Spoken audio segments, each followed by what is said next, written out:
Hello, my name's Arlena. You ever wake up and realize your whole life's been edited? Like someone took your story, cut out the truth, and rewrote it to make themselves the hero? My sister planned my death before lunch. She said it like she was ordering coffee. Make sure she's dead by noon. Sign her inheritance over by then. I didn't die, but the funeral happened anyway. With speeches, with champagne, with my name carved into a lie. They stripped my title, erased my name from every deed, renamed my mother's legacy after my sister, and I was still breathing. So what happens when the woman they buried wakes up? Would you want to know how far family can go to kill you without leaving a bruise? The late afternoon sun painted Charleston in soft golden hues, the kind of light that made the Spanish moss shimmer like silk as it swayed from ancient oaks. I rolled down my window slightly, letting in the warm breeze, trying to calm the low buzz of anxiety vibrating in my chest. The Kensington Foundation board meeting was scheduled for 5 p.m., and even though I'd prepped for days, my hands still tightened on the steering wheel like I was about to walk into a firing squad. I'd been on this board for 6 years. 6 years of proposals, late nights, endless calls with city planners and nonprofits. And yet, every time I entered that room, I felt like I was 10 years old again, standing beside Isolde, the perfect daughter, while our father praised her composure, her presence, her brilliance. Arlena has heart, he'd say gently, but Isolde has command. It stuck with me like sap on skin, hard to scrub off, no matter how many times I tried. The foundation had been my father's pride, and after his passing, I thought maybe, just maybe, I'd finally be seen. But I was still living in her shadow, wasn't I? Isolde with her sleek white suits, her curated smiles, her hand always on the foundation's pulse, or rather, its neck. I turned left onto the 2-lane road that curved along the marsh. The tires hummed beneath me. I could almost hear my father's voice in my head, warm, grounding. Don't let them bury what you were born to build. That's when the brake pedal gave out. 1 second, everything was still. The next, the car jolted. I slammed my foot down again. Nothing. The pedal hit the floor with no resistance. Panic clawed up my spine. I tried to steer into the shoulder, but the wheels slipped against loose gravel. The marsh blurred. Trees closed in. There was no time to think. Just sound. Screeching metal. Shattering glass. My body flung sideways, my forehead hitting the window hard enough to split skin. Then, silence. I don't know how long I was unconscious. Long enough for the day to fade into a blue evening. Somewhere nearby, a security system pinged. Device offline. A phone screen blinked and then went dark. Across town, in a high-rise overlooking the harbor, Isolde adjusted the cuffs of her blouse and leaned back in her chair. The office was immaculate, glass, chrome, and quiet dominance. She held the phone to her ear, her tone casual, like she was discussing a garden party. "She won't make it past noon," she said smoothly. "I'll make sure she's dead by then. Sign her inheritance over. All of it. Land, stocks, properties. She'll be out of the picture before the press conference." A pause. A sip of wine. She stared at a portrait on the wall. Our father in grayscale, strong-jawed and severe. I used to think he looked noble in that photo. Now he just looked distant. "Good," she murmured. "Handle it." Behind the partially open door, a figure froze. Grace, or as most people knew her, Luriel, had come to return a brief from the firm's files. She wasn't snooping. She hadn't meant to hear, but the words hit her like a slap. Make sure she's dead. The manila folder in her hands trembled. Her other hand instinctively gripped the small digital recorder clipped to her pocket. She'd been dictating a memo for another case. The light was still blinking red. She didn't dare move. Not yet. Not until Isolde walked out, pristine and unbothered, heels clicking on marble like punctuation marks of control. Grace exhaled silently. Her heart thundered, because she knew then this wasn't just family politics. This was murder, planned, spoken, confirmed. And it was all on tape. I didn't even remember how I got back to my car. One moment, I was standing outside Isolde's office door, heart pounding, mind racing, hands still gripping the USB recorder. The next, I was in the parking lot, engine idling, staring at my reflection in the rearview mirror like I didn't recognize the woman behind the wheel. Everything I knew about this family, my work, my loyalty to the Kensington name, had just been shoved into a corner by 5 words I would never forget. I will make sure she's dead.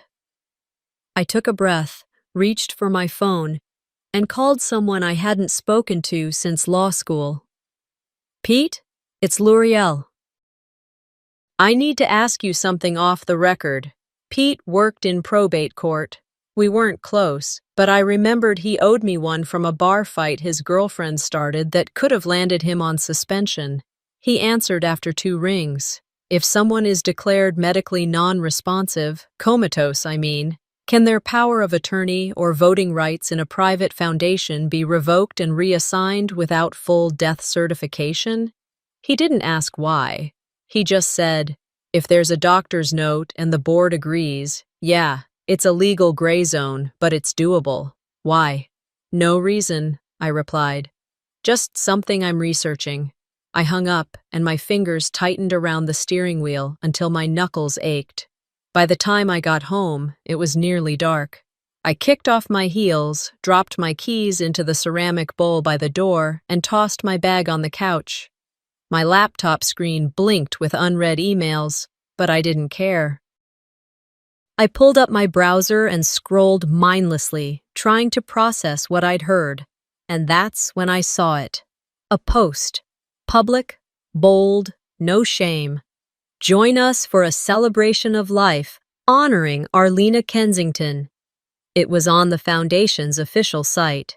Isolde's name was stamped all over it. I clicked through. A black and white photo of Arlena in a soft frame, arms folded, a serene smile on her face.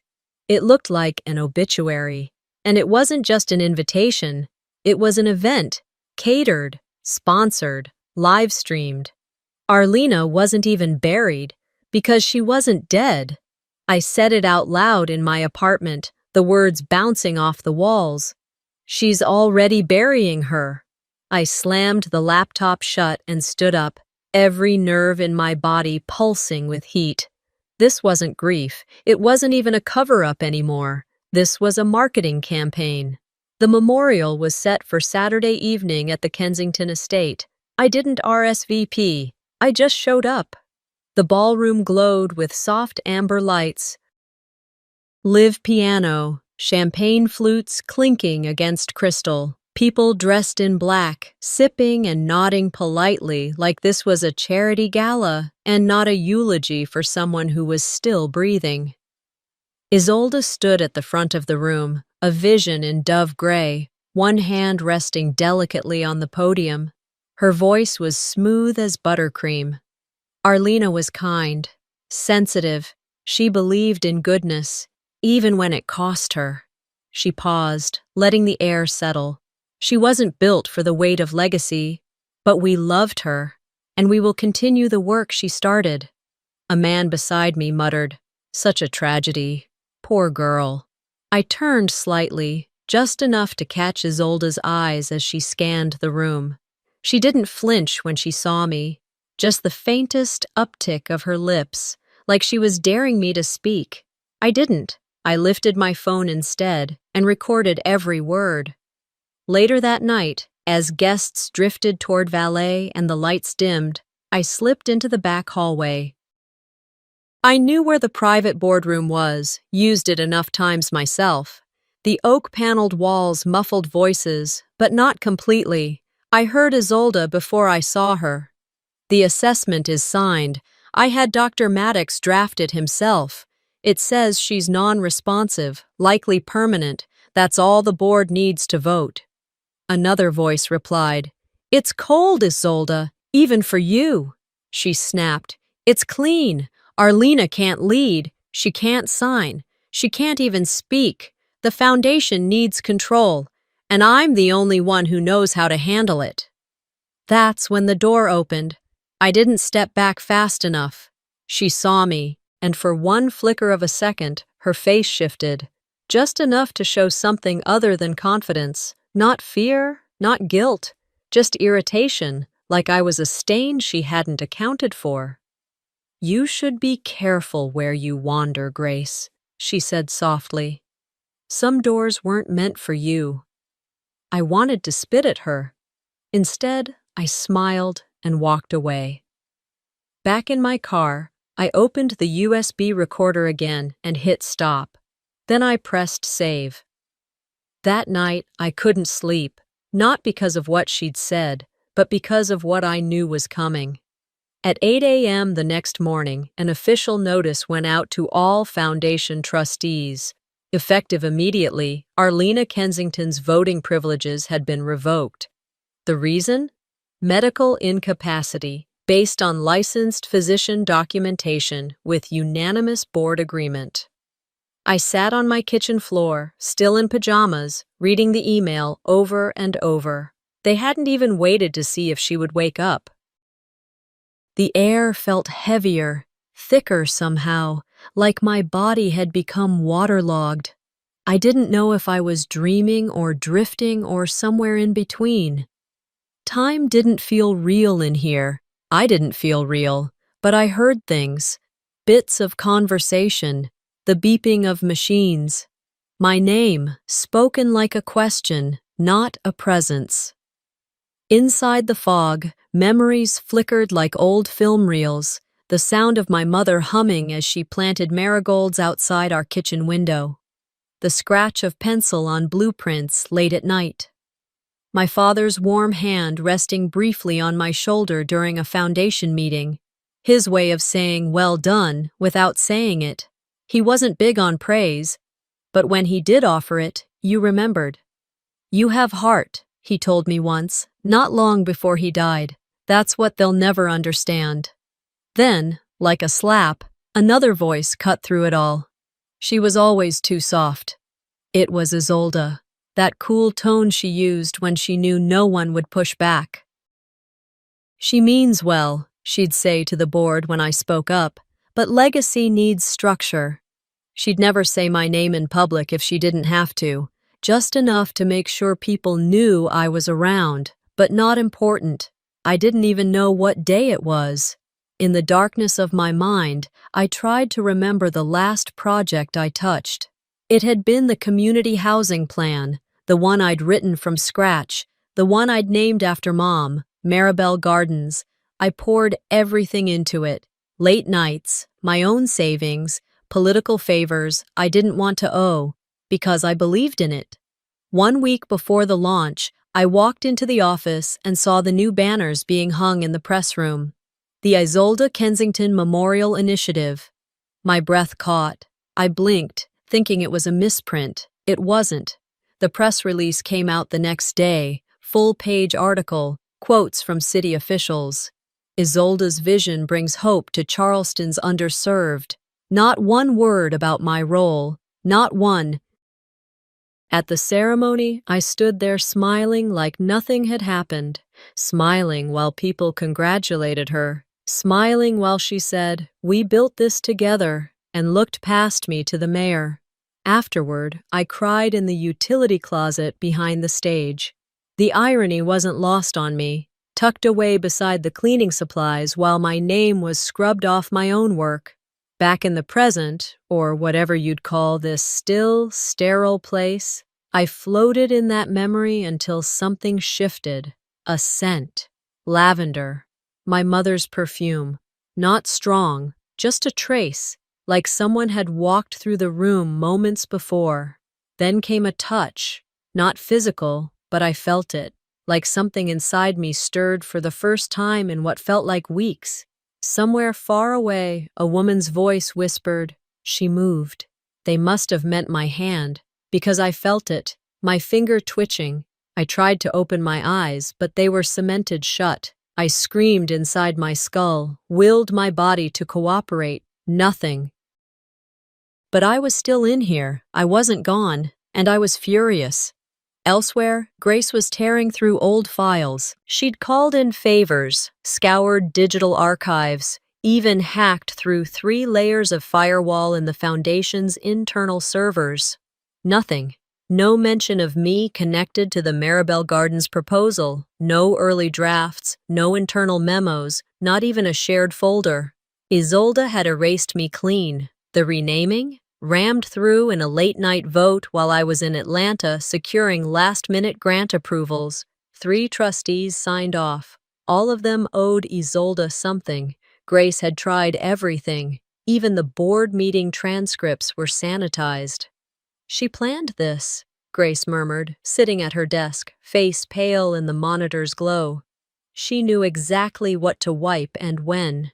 She leaned back, closed her eyes, then reopened them slowly. "Okay, Isolde," she muttered. "You want a clean slate? Let's get dirty." Meanwhile, in my private little cage of silence, I felt it again. A tear. It slipped from the corner of my eye and traced down into my hairline. A nurse leaned over. I heard her murmur something like, "She must be reacting to the saline adjustment." But she was wrong. That tear wasn't involuntary. It was the first fight I'd won since the crash. The realization settled like sediment in my chest. Being erased wasn't just about power. It was personal, strategic, intentional. That next morning, as soft sunlight crept through the half-closed blinds in my hospital room, something inside me began to shift. Not just physically, I still couldn't move more than a finger, and even that felt like dragging iron through sand. But mentally, I was clearing fog, not fast, but enough to remember what mattered, who I was, and what they were trying to take. Grace hadn't told me everything, but I knew. I could hear pieces through whispers in the hallway. The nurse who called me a miracle. The one who muttered under her breath that I didn't look like I was out of it. I wasn't. I was listening, just not to the world they assumed. 2 days later, the lights in the room changed. Not overhead, the feeling. I recognized Grace's presence before she even said a word. Her footsteps were softer than the rest, careful but determined. She leaned in, whispered like she always did when no one was watching. "Arlena, they think you're gone, but I've moved you. No one knows you're here. And she's already hosting press conferences like she wrote your story." I blinked. One, deliberate. Her breath caught. "Okay, that's you. I know it is." That night, she stayed past visitor hours. The staff here didn't ask questions. Grace made sure of that. She paid cash, under a pseudonym, using a network of favors and contacts I didn't know she still had. The name on my chart wasn't mine, but it was protection, because if Isolde thought I was dead, she'd let her guard down, and that's when we'd take everything back. The next morning, Grace left early, said she had errands. I didn't know she was heading back to the law office, and I definitely didn't know what she kept locked in her bottom drawer, wrapped in a silk scarf and taped shut like it might explode. The USB drive, she stared at it for a full minute before plugging it into her computer. As the screen lit up, the audio file auto-loaded. Isolde's voice came through the speakers, clear as crystal. "I'll make sure she's dead by noon. Sign it over." Grace flinched, not because it was unexpected, but because hearing it again was worse than memory. She played it twice, then 3 times, each word slicing sharper. By the 4th round, her hand stopped shaking. She copied the file to 3 separate drives, encrypted one, mailed another to an off-grid safe contact in Tennessee, and hid the third in a wall vent behind a framed diploma. Later that evening, she drove out to a house on the far end of West Ashley. A former investigator named Reed lived there now, retired, burned out, but still sharp. And he owed Grace for a past case she'd gotten him out of. She handed him the USB and said only one sentence. "If anything happens to me, send this to every media outlet with my name on it." Reed didn't blink. He just nodded. Meanwhile, back in my room at St. Lucia's, a nurse entered during the overnight shift, checking vitals. I watched her through half-lidded eyes. She adjusted the IV, noticed the subtle twitch in my left hand, paused. "You moved again," she murmured, not writing it down. Instead, she turned toward me, just for a second, and whispered, "Don't let them think they've won." Something broke open in my chest. That night, I dreamt of the garden my mother used to tend. How she always said marigolds were flowers of memory. How even after she died, I kept planting them every year near the estate wall, just outside the kitchen window. The last thing I did before the accident was approve the final funding round for a housing complex meant to carry her name. Now that complex carried Isolda's, and she stood in front of cameras acting like I'd never existed. But I had existed, and thanks to Grace, my voice still did. 2 days later, Grace walked back into my room, phone in hand, a small smile tugging at her lips. "She's getting cocky," she said, sitting by the bed. "She's doing an interview tomorrow.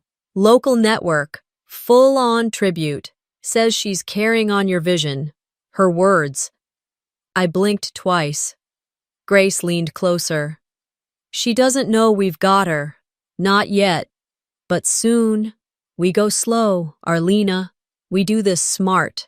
Because when she falls, it's gonna be permanent." I wanted to respond, to scream, to cry. Instead, I closed my eyes and let a single thought settle like stone. Let her speak. Every lie makes the truth louder. By the time Grace slipped her way into the Kensington estate that Saturday evening, the fundraiser was already in full swing.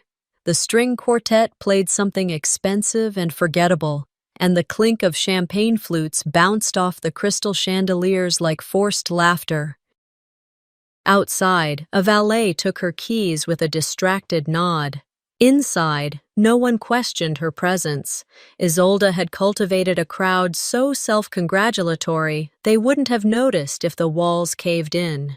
She moved through the foyer with a calm I'd seen in her before, back when she cross-examined men twice her age and shredded egos without raising her voice. She knew how to disappear in plain sight. Tonight, she blended in under the low gold lighting, her expression unreadable. But I knew the fire in her chest. She'd shown me the headline that morning. "Isolda Kensington's vision for low-income housing sets new standard."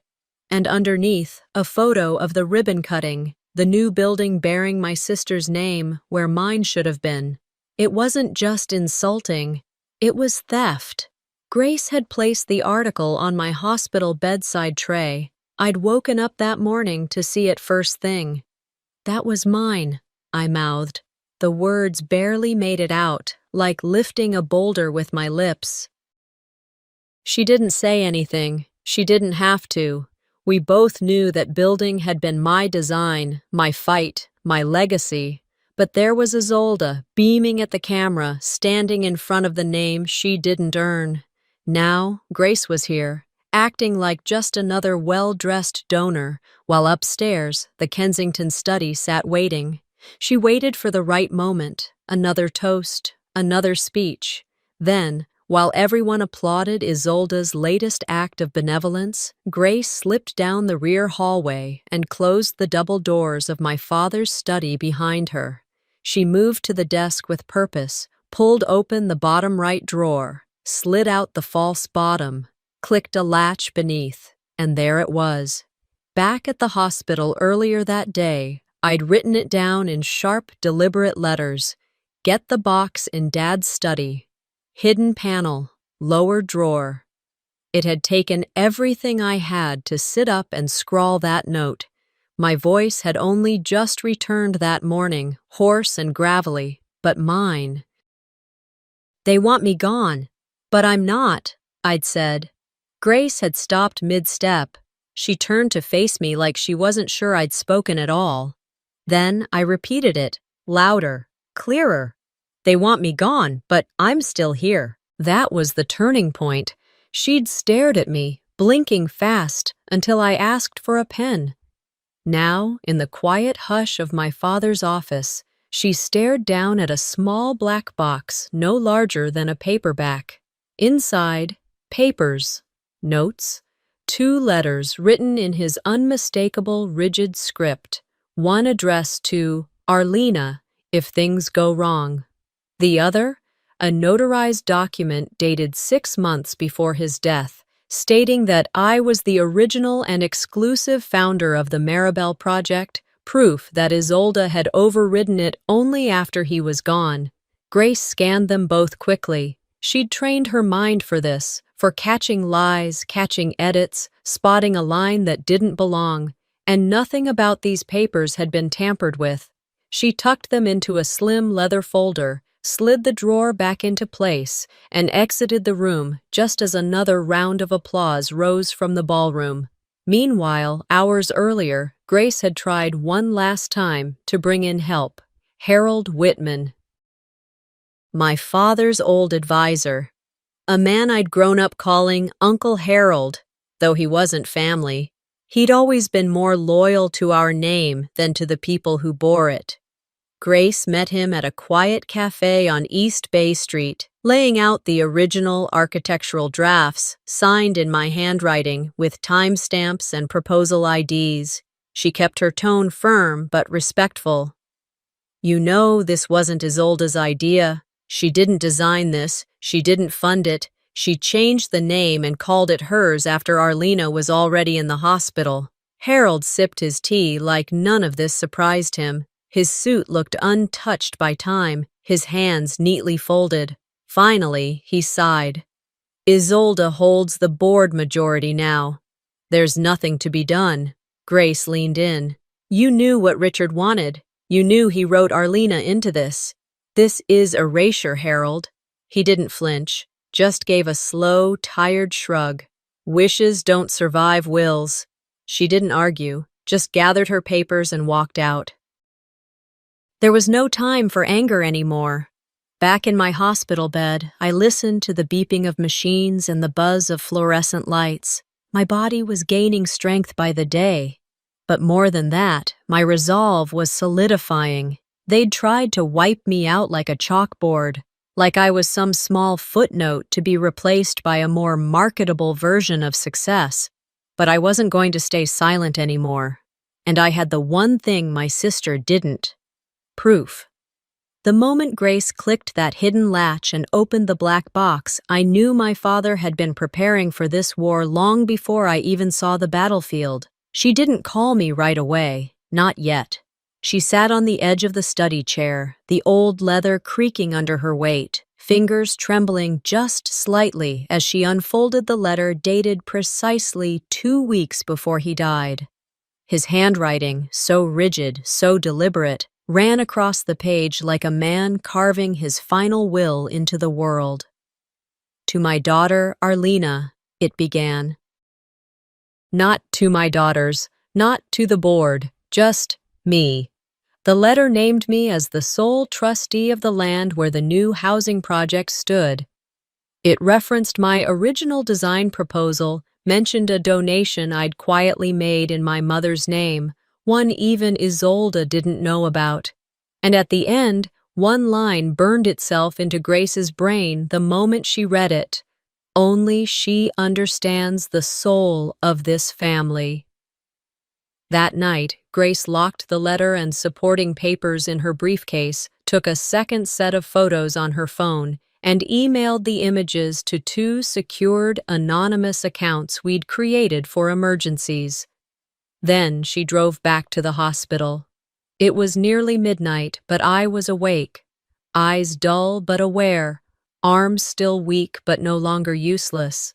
She didn't even sit, just opened the file and placed it in my lap.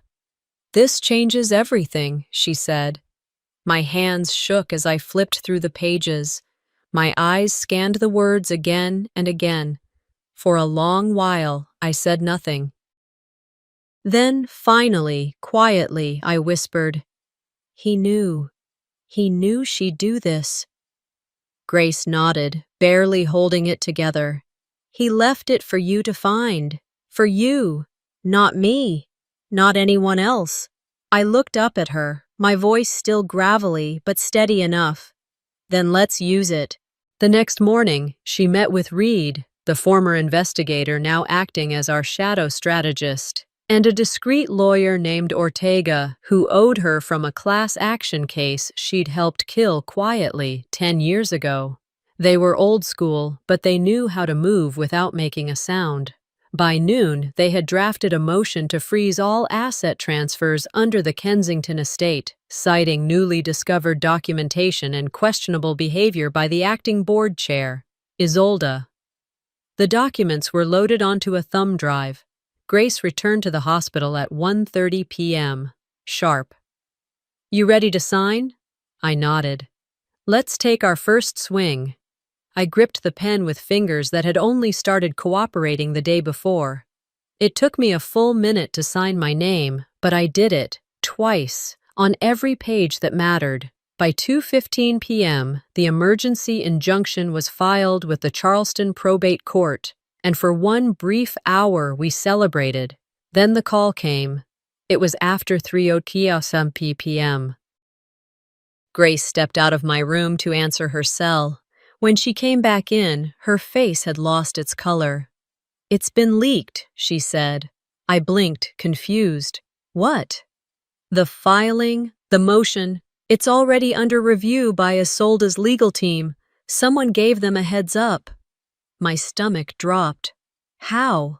She didn't answer right away. Instead, she opened her laptop, started tracing IP logs from the Foundation's legal server. She clicked, scrolled, clicked again, then froze. A file had been accessed at 10:27 a.m. by an internal account assigned to Michaela, her junior aide. "That's impossible," Grace muttered. "She wasn't even on today. I gave her the week off." I knew Michaela. She'd been working with Grace for over 2 years, bright, fast, loyal. At least we thought. Grace dialed her number. No answer. She tried again. Straight to voicemail. "I need to find her," Grace said, already reaching for her keys. By the time she pulled out of the parking garage, I was staring out the hospital window at a sky that had turned a strange shade of green-gray, the kind of color that came before a storm. "She always had someone on the inside," I murmured. "Of course she did. My sister never left a plan unprotected. If there was a weak link, she made sure it was in her pocket. But this time, she wasn't the only one with leverage." When Grace returned later that evening, after 2 dead ends and a conversation with Michaela's confused boyfriend who said she'd left town that morning without explanation, I was waiting with a new idea. "We go public," I said. Grace looked exhausted. "Arlena." She's already parading herself around with my name. What are we protecting anymore? She wants to win with a lie. Let's beat her with the truth. Grace took a long breath. And what if they spin it? What if they say you're unstable, that you're just angry you lost your seat? I raised an eyebrow. Then let them say it. I pointed to the letter still resting in the briefcase. That paper doesn't scream angry. It screams prepared. He knew what she'd do, and now we do too. Grace slowly nodded, then crossed the room and took my hand. "She wants a fight?" I said, my voice now louder than a whisper for the first time since the accident. "Then she'll get it." The envelope I handed off that night felt heavier than it should have. Maybe it was the years of silence packed inside it. Maybe it was the weight of my father's handwriting, words written before he left this world, words that never had a chance to breathe until now. I slipped it to the donor at the event without drawing attention. Just a nod, no smile, no explanation. She accepted it with raised brows, sensing something important, but respected the unspoken. That moment wasn't about confrontation, it was about precision. If I had gone up to that microphone and told the truth, they would have dismissed it as bitterness. But if the truth leaked without me saying a word, it would carry more weight. Grace had told me earlier that day about the document she found behind the will. A draft, clearly written by my father's hand, naming me directly. To Arlena, my daughter of spirit and soul, I entrust the property, the vision, the name. Only she has held both the heart and the spine to preserve what this family once meant. The official version, hanging in the estate library, read, "To my daughters, shared equally." But the handwriting on that line, it wasn't his, not even close. Grace took one look at it and said, "That's forged, sloppy too." Whoever doctored this thought, no one would dare check. We weren't just fighting for a name anymore. We were fighting for truth buried beneath a polished lie. The event at the estate was another PR performance.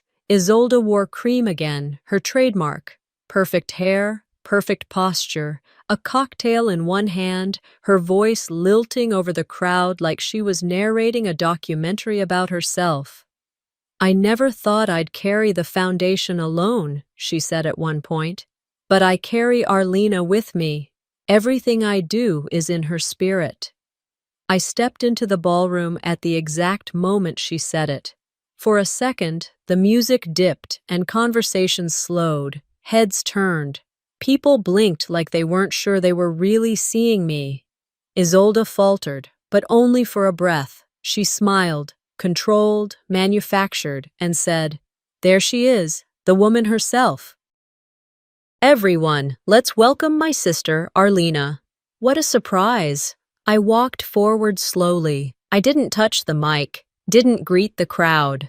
I placed the envelope on the podium, gently tapped it twice, then turned and walked out. No words. Let them wonder. Let them read. In the hallway, I didn't expect anyone to follow me. I needed air more than applause. That's when I saw her. Celeste. Our father's second wife. She had never been warm, never cruel either, just distant. She moved through our childhood like a ghost with an apron. She never interfered, never chose a side, until now. She stepped in front of me, her voice barely above a whisper. "He always meant it to be yours," she said. I stared at her, unsure if I heard right.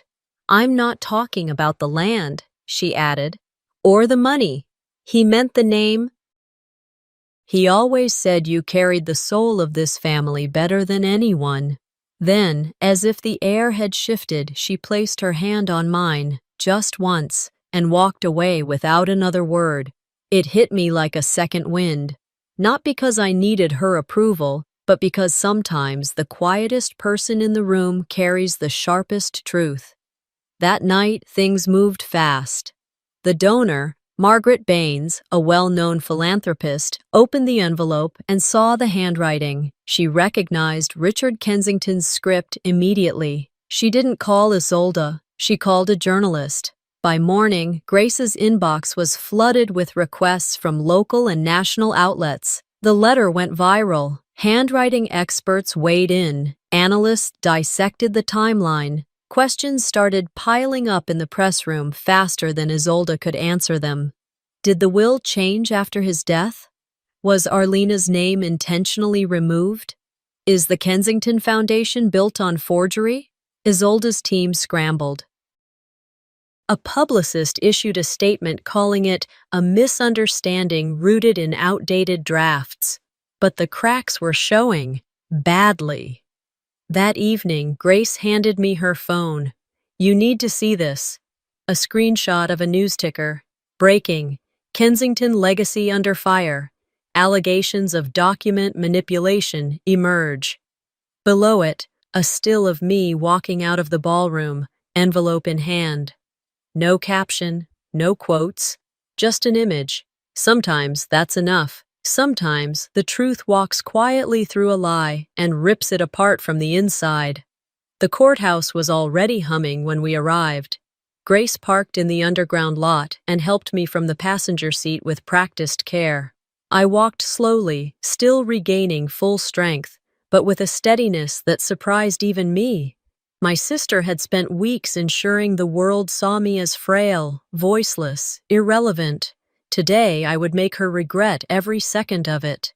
We entered through the back, avoiding the main steps where reporters hovered. Inside, our attorney was already waiting by the security checkpoint, motioning us toward a private side room. In his hands, he held the emergency injunction papers, already prepped with supporting evidence, the letter, the original draft of the will, and the recording, all of it stacked, sharp and undeniable. By 10:43 a.m., we stood before the judge. Grace's voice didn't shake once. "Your Honor, we're submitting this injunction to pause all financial activity associated with Isolde Kensington, pending full investigation into potential document manipulation, abuse of power, and an attempt to permanently silence a legally entitled co-trustee." The judge reviewed the files, leaned back, eyes narrowing over his glasses. He didn't say much, just signed. A court clerk delivered the freeze order by noon. Isolde's accounts, both personal and foundation-linked, were locked. No access, no transactions. Outside, the press began to stir. But it wasn't the injunction that cracked the surface. It was the tape. Grace had scheduled the release meticulously. At exactly 12:17 p.m., a trusted tech from her old firm uploaded the audio clip to 3 regional news outlets and forwarded it to a national wire. By 12:41 p.m., the first report aired. Kensington family scandal deepens as new recording surfaces. Then the voice played. "I'll make sure she's dead by noon. Sign her inheritance over by then." Those words hit like a cannonball. Screens cut to my photo. Me stepping out of the courthouse earlier that morning, no longer fragile, no longer missing. I looked right into the camera and smiled. Social media erupted within minutes. The hashtag Justice for Arlena started trending before lunch ended. People reposted the quote, dissected it, commented with fury. How can a sister say this? This isn't just fraud. This is attempted murder. By 3 p.m., every major outlet had picked it up. News vans lined up outside the Kensington estate like vultures circling a carcass. At the foundation, donors started pulling out. 3 major sponsors rescinded their support within the hour. Grace's phone lit up every 5 seconds with forwarded resignations and statements. Then the board met. Isolde tried to show up in person, dressed down in navy blue instead of her usual ivory. She gave a short statement, something about being misunderstood, taken out of context. One of the board members interrupted her mid-sentence. "We've reviewed the recording. The context was clear. They voted, suspended, indefinitely." That same afternoon, 2 financial auditors began combing through the foundation's records. A subpoena followed before sunset, and Isolde? She went home, or rather, she retreated to her penthouse above Bay Street, where silence waited for her like an old friend. The woman who once built her image on poised control now stood barefoot in a room full of mirrors, each one reflecting a version of herself she couldn't quite manage. Her phone buzzed. She let it ring, buzzed again. Voicemail from her publicist. "We're no longer able to represent you." She tossed the phone aside. It clattered against the floor, sliding under a side table. Then she stared at herself in the wall-length glass. the line under her eyes that concealer couldn't hide, the slight tremble in her fingers, the bitterness curled at the corner of her lips. She was never supposed to come back, she whispered to no one, and maybe she believed that. Maybe she thought the crash had ended me, but it hadn't, because the thing about building your legacy on lies is that eventually it all falls, loud, public, and without mercy. It had been a month since the courthouse doors closed behind me and the world finally heard the truth. Since then, I hadn't returned to the spotlight, nor did I want to. I didn't need a camera crew or a front-page apology. I didn't need Isolde's name erased the way she'd tried to erase mine. That would have made me like her, and I had no interest in mimicking the very cruelty I fought to survive. So instead, I returned to the Kensington estate on a quiet Tuesday morning. No staff, no press, no lawyer trailing me, just me and the heavy echo of memory in every corner of that house. The library, once so alive with debates and planning sessions, was still and dim. Sunlight spilled across the hardwood floors, illuminating dust that had settled like truth over time, quiet, patient, permanent. The courtroom fight was behind us. Isolde was no longer on the foundation board. She'd vanished from the public eye, ducking civil lawsuits and the looming criminal investigation. Her phone was reportedly disconnected. Her publicist dropped her. And the world? It had moved on. Or at least, moved past her. She wasn't just disgraced, she was forgotten. The same fate she tried to design for me. I sat on the old leather couch near the fireplace, the one where my father used to read late into the night. Across from me, shelves of law books, architecture journals, and award plaques lined the walls. Only now, my mother's name had been added to the central display, Maribel Kensington, founder in spirit. That morning, we'd unveiled the new plaque at the Maribel Gardens housing site. The project had officially been renamed in her honor, quietly, without spectacle.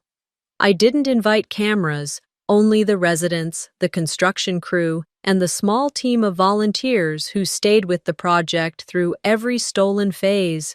I kept my remarks short. "I don't need to be thanked," I told the crowd. "I only need this to be true.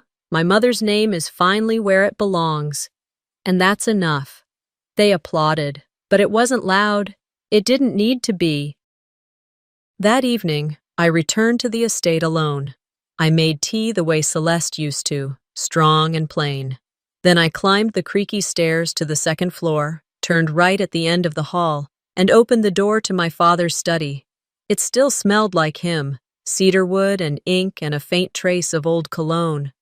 The desk was untouched, though everything else had been stripped of its former precision. I moved slowly toward the far cabinet, crouched, and opened the lowest drawer.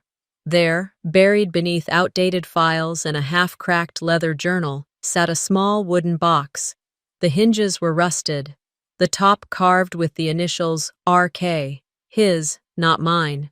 I carried it to the desk, brushed off the dust, and opened it. The melody was faint at first, a soft, winding tune I hadn't heard since I was 12. He'd given it to me the night I finished my first full building sketch, a simple 2-bedroom community layout that he said had more heart than some of the skyscrapers he'd funded. I didn't cry back then. I was too proud. But tonight, I did.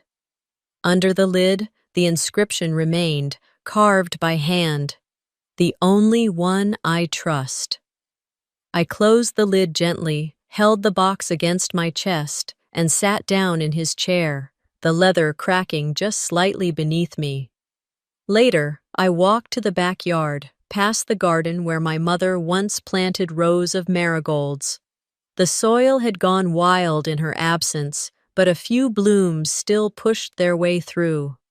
Under the tree my father planted the year I was born, I sat with a small letter in hand, one I had written the night before. "To the next daughter who is overlooked," it began. It wasn't a manifesto, just a note, a hand extended through time.